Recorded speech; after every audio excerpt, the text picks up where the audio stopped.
My name is Terry Coy. Married to my wife Sharon. We've been married for 41 years. We have a son Jason and a daughter Jessica, son-in-law Adam, and a grandson 17 months now of Noah. And we're blessed to be part of our family.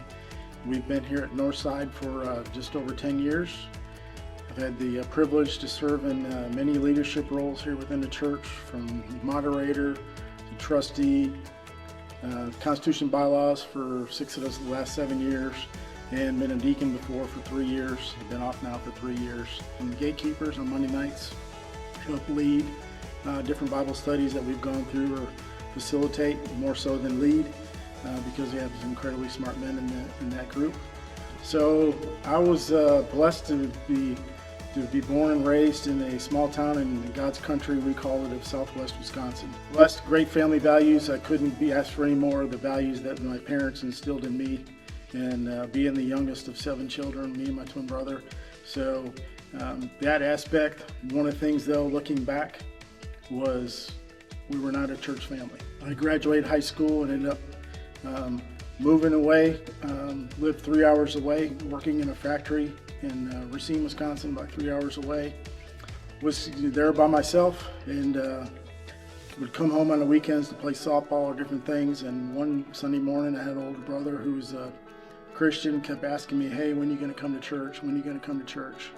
And one Sunday morning, I think it was October of 1982, I went to church, and it was the message that the pastor spoke just really convicted me. And I went forward and accepted Christ. 3 months later, I met my then wife, and 6 months later we were married. God has worked, some great things in through me, and has really guided me throughout that, throughout the process. So during that time, the first couple years of our marriage, I was working in a factory think back then in 1986. 87, making $11.50 an hour, which was really good money back then, working overtime. And money and means were there, working the graveyard shift. Selfishly, I liked it because I could get off work, go play golf. But from my wife's perspective, and a part of that is we never found a church.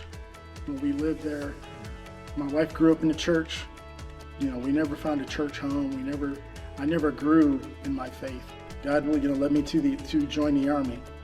So January 1987, I joined the Army and worked. I was able to get promoted quickly, ahead of my peers all the way through that time frame.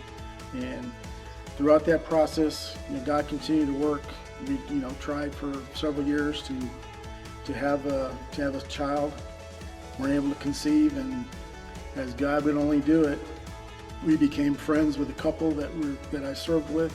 They're in the Army in Texas, and they already had a child that my wife would babysit, and she got pregnant again. And she said, one night we were over playing games, cards at their house, and with them, and they were like, "We want you to have this child." And I'm like, "Yeah, right." We went through the process. In the meantime, I had re-enlisted. I was going to Germany within a few months, so I had to go to Germany by myself for 6 months.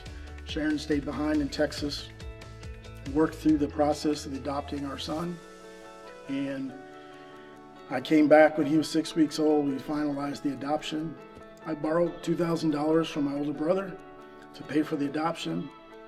And to me, how God worked was, at that same time we did the adoption, the Department of Defense passed a policy that they would reimburse the soldier up to $2,000 for adoption expenses. So to me, it was kind of God was pointing us that direction. So we raised our son in Germany for a few years, and came back to Indianapolis for about a year and a half. Then we moved to South Carolina, and I was teaching down there at the NCO school for my military specialty.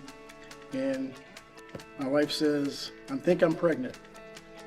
And lo and behold, our daughter Jessica, we were blessed to bring her into. God brought her into our lives, and we've been blessed to have her and raise her and our son for the last several years. And then the blessing of having a great young man become my son-in-law, and then a grandson to join as well. So that's just some of the small ways that that God's worked in my life personally, given me well, I've had the privilege of being a deacon before for 3 years.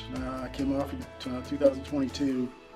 The meaning to be a deacon is to serve the families of this church and the needs of this church, wherever that is. There's family needs, things that need to be done here around the church, whether it's providing leadership, administrative tasks, church functions going on. If it means I need to clean the toilet, I clean the toilet.